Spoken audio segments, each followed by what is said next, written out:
Have you ever wondered why you called someone and after your call, you lost business or you lost that relationship? Have you been thinking of how you can be more effective on the phone? Maybe you are a salesperson and sometimes you do calls.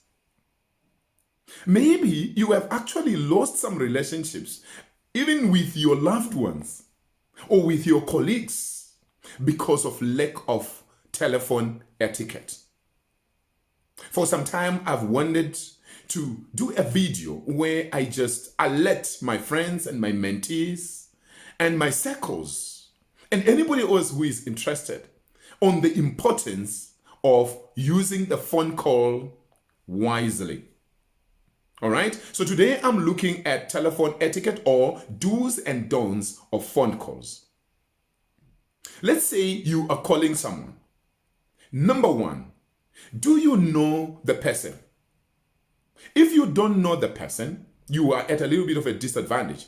Ask somebody who knows the person to tell you a little bit about that person. If not, okay, fine, you can take a risk and call them.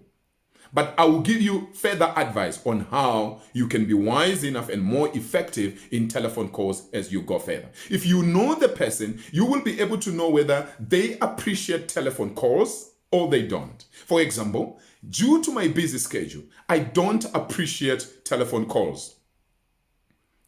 Don't get me wrong, I call other people and I receive calls, that's fine. But those who understand me know that it's better to send me a WhatsApp message. You can send me a WhatsApp voice note, which I can check later during a suitable time. Or maybe you can send me an email.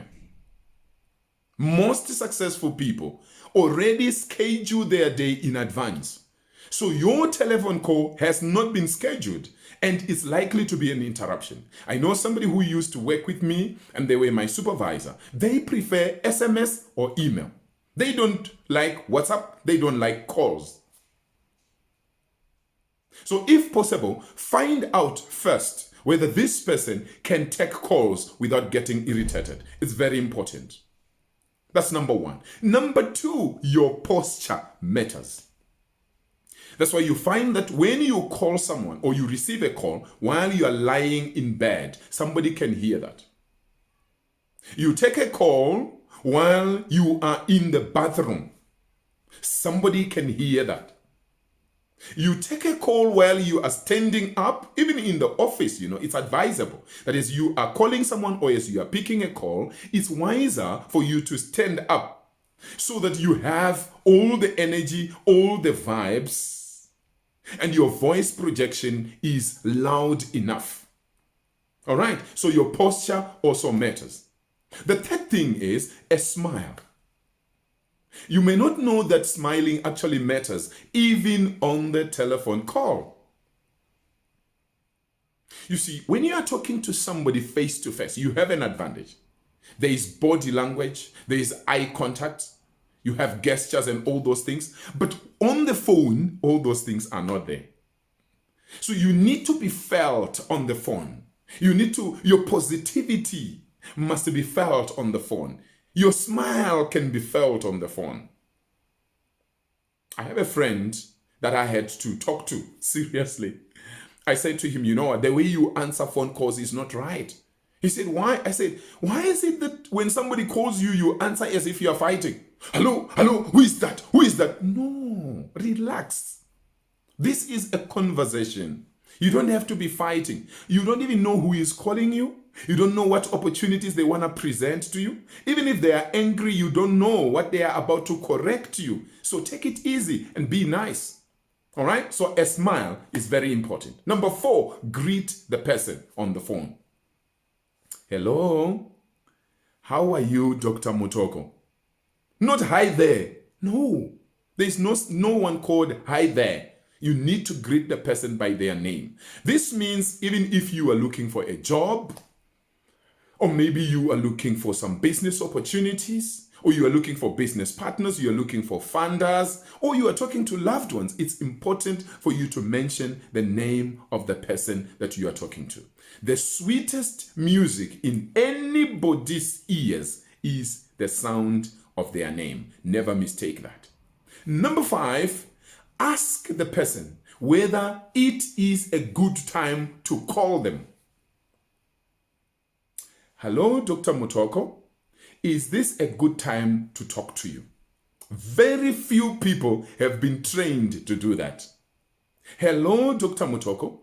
Is this a good time to talk to you?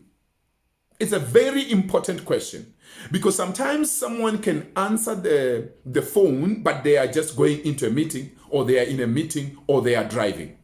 Has it ever happened to you that you call someone and you did not ask them whether it's the right time to talk to them? And as you are talking to them and you are excited, you are busy explaining whatever you are explaining, and the person says, there are police in front of me. Then they drop the phone. Yes, it's their fault, but it's also your fault because you are the one who started the conversation. Let me tell you something. Even if it was a business deal that you wanted to strike, now this person is going to remember you for being that person who caused the police to give them a ticket. Would you love that? They are going to remember you as that person who was forcing a phone call when they were sick in bed in the hospital. Or maybe they are at a funeral and you are busy, talking about your business deal. It's important to ask, is this the right time to call? If the person says no, all right? If it is depending on the reasons why they are saying no, you might say, okay, sorry, I will call you later. Or what's the best time for me to talk to you? All right? It's very, very important. Number 6, if you know the person, start by asking them the general things.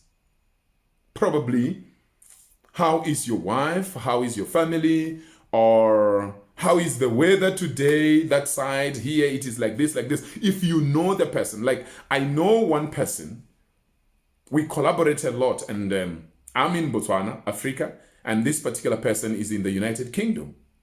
And we when we are talking business, particularly via email, she will first of all talk about the weather in the UK on that particular day.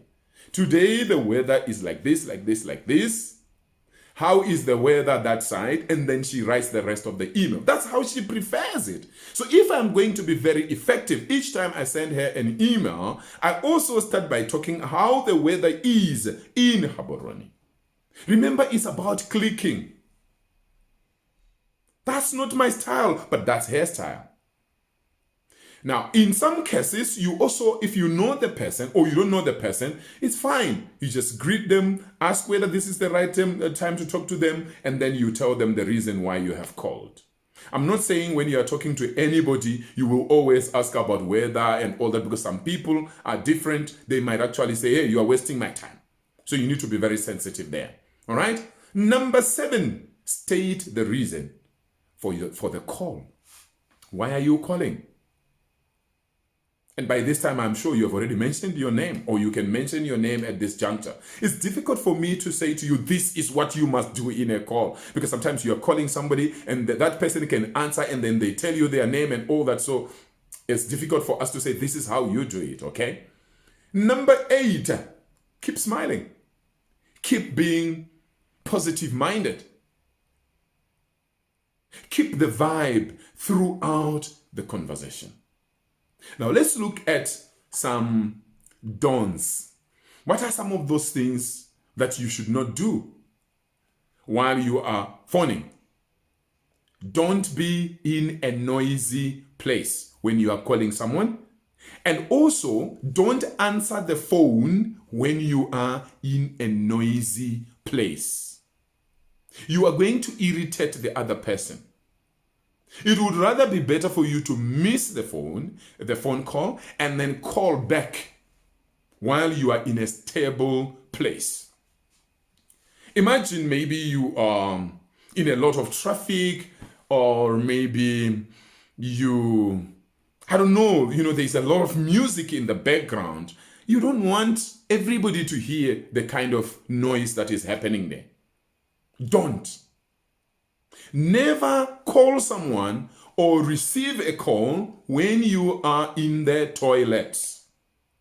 I know that some people might take it that is funny, but let me tell you, there are people who will be flushing the toilet and they are talking to somebody on the phone. It's a no. All right? And then, of course, do not put somebody on loudspeaker without their permission. There are people who will be, for example, let's say you are 5 of you and you are talking to someone. You could even be talking to your wife or husband, and you put them on loudspeaker. You don't know what they are going to say because they are thinking they are talking to you. It's important for you to warn somebody quickly before you go far. Now, is it okay to put you on loudspeaker? I'm with so and so and so. And then they give you permission so that they are careful on what they say. That's very important. And finally, another don't, which is very, very important. Have you ever seen 27 missed calls on your phone? There are people who will call you. You don't pick, they call again. You don't pick. I think it's because many people have not been trained and they have never read about it and they have never been mentored. And I'm taking my time now to share with you. It's very irritating to see many missed calls on your phone. One missed call is enough. One missed call is enough. All right? Just one missed call is enough. Calling somebody more times, it irritates them. You could actually lose business. You could lose a relationship. You could lose respect. All right. Thank you so much. Let me know what else did I leave out. Which point stands out most for you? Thank you very much. God bless you.